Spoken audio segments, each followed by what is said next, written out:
গত কয়েকদিনে গরমের কারণে বেশ কয়েকটা মৃত্যু সংবাদ শুনেছি। আর এটা শুধু দুর্বল মানুষ না, যে কোনো সুস্থ সবল মানুষের এমন হতে পারে যদি শরীরের তাপমাত্রা 104 ডিগ্রির বেশি হয়ে যায়। তো এই ভিডিওতে আমি খুব সহজে বুঝিয়ে দিব এই বিপদের লক্ষণগুলো কি দেখলে বুঝতে পারবেন আপনার বা আশেপাশের কারো হিট স্ট্রোক হচ্ছে, আর সেই মুহূর্তে ঠিক কী কাজ করবেন এতে কারো জীবনও বেঁচে যেতে পারে। প্রথমে শুরু করছি বিপদের চিহ্নগুলো কী। এমন হতে পারে যে খুব গরমে আপনার বা আশেপাশের কারো অনেক গরম লাগছে, আপনি যখন গায়ে হাত দিচ্ছেন বুঝতে পারছেন খুব গরম হয়ে গেছে গা, কিন্তু কোনো ঘাম হচ্ছে না। এটা একটা বিপদ সংকেত, হিট স্ট্রোকের লক্ষণ। এমন হলে দ্রুত হাসপাতালের এমার্জেন্সিতে নিয়ে যাবেন। এমার্জেন্সিতে যখন এরকম রোগীরা আসে তখন আমরা কিছু বিশেষ পদ্ধতির মাধ্যমে তাড়াতাড়ি গাটা ঠান্ডা করার চেষ্টা করি। আর হাসপাতালে নিতে তার জন্য কিছু কাজ করবেন যাতে তার বেঁচে যাওয়ার সম্ভাবনা অনেক বেড়ে যাবে, সেটা আমি একটু পরেই বলছি। তার আগে আমি বাকি বিপদ চিহ্নগুলো বলে নিচ্ছি। খুব গরমে কেউ কনফিউজড হয়ে যেতে পারে, অর্থাৎ আপনি যা বলছেন সেটা সে ধরতে পারছে না, যেটা স্বাভাবিকভাবে সে বুঝতে পারে। সে যা বলছে সেটা আপনি বুঝতে পারছেন না, তার কথার তেমন অর্থ হচ্ছে না।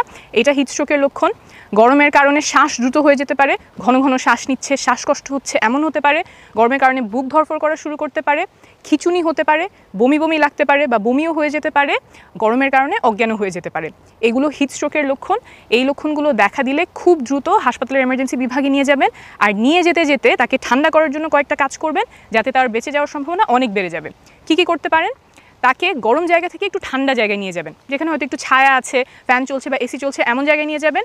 আর সেইটা যদি নেওয়া সম্ভব না হয় তাহলে সে যেখানে আছে সেই জায়গাটা ঠান্ডা করার চেষ্টা করবেন। হয়তো একটা ফ্যান আনলেন বা হাত দিয়ে বাতাস দিলেন, হাত পাখা দিয়ে বাতাস দিলেন, কাগজ দিয়ে বাতাস দিলেন।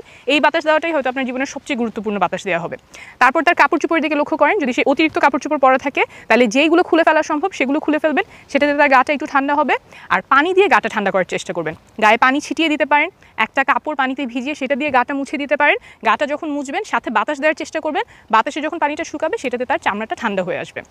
আর যদি আশেপাশে বরফ পান তাহলে সেই বরফটা একটা তোয়ালেতে পেঁচিয়ে বগলের নিচে ঘাড়ের উপরে দিলেও সেটা গাটা ঠান্ডা করতে সাহায্য করবে।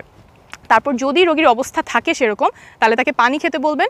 পানি ছাড়া পানি জাতীয় কিছু হলেও হবে, ডাবের পানি হতে পারে, ওরসালাইন হতে পারে, হয়তো পানিটাই সবচেয়ে সহজে পাবেন, সেইটা খাওয়ানোর চেষ্টা করবেন। তো এই গেল, এইভাবে ঠান্ডা করার চেষ্টা করবেন এবং ঠান্ডা করতে তাকে দ্রুত হাসপাতালে নিয়ে যাবেন। এইটা হচ্ছে সবচেয়ে বিপজ্জনক অবস্থার কথা বললাম, হিট স্ট্রোক। তবে হিট স্ট্রোক হওয়ার আগেও কিছু লক্ষণ দেখা দিতে পারে, যেটাকে আমরা বলি হিট এক্সস্টন। এই পর্যায়ে যদি কিছু পদক্ষেপ নেওয়া যায় তাহলে হিট স্ট্রোক এড়ানো সম্ভব হতে পারে। তো এই হিট এক্সস্টন অথবা আগে যেই সব লক্ষণ দেখা দেয় সেগুলো এখন বলছি।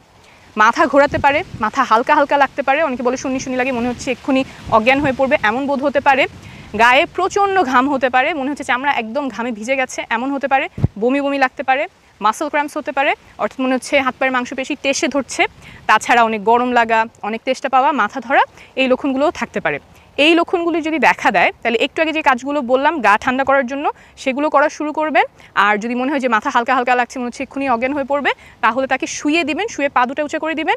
এটা করার ফলে তার ব্রেইনে রক্ত চলাচল ভালো হবে এবং তার যে হালকা লাগছে, মনে হচ্ছে এক্ষুনি অজ্ঞান হয়ে পড়ে যাবে, সেটা চলে যাবে। তো তাহলে এই ঠান্ডা করার কাজ যখন আপনি শুরু করবেন তার আধা ঘন্টার মধ্যেই সাধারণত রোগীর ভালো লাগা শুরু করে। যদি আধা ঘন্টায় ভালো না হয়, কোনো উন্নতি আপনি না দেখেন, অথবা দেখেন রোগীর অবনতি হচ্ছে, অবস্থা খারাপ হয়ে যাচ্ছে, অথবা কোনো গুরুতর লক্ষণ দেখতে পান, কোনো বিপদের সংকেত দেখতে পান, যেগুলো আমি একদম ভিডিওর শুরুতে বলেছি, তাহলে দ্রুত হাসপাতালে নিয়ে যাবেন। আর শেষ একটা কথা, গরমে তো শুধু আমাদের কষ্ট হয় না, পশু পাখিরও কষ্ট হয়। যদি সম্ভব হয় তাহলে জানালায় বা বারান্দায়, ছাদে, বাইরে কোথাও একটু একটা পাত্রে পানি রেখে দিতে পারেন যাতে পশু পাখি এসে খেতে পারে। পাত্রের মধ্যে একটু পাথর বা ইট দিয়ে রাখতে পারেন যাতে সেইখানে পাখি বসে খেতে পারে, পানিতে ডুবে না যায়। ভালো থাকবেন, গরম থেকে নিরাপদে থাকবেন।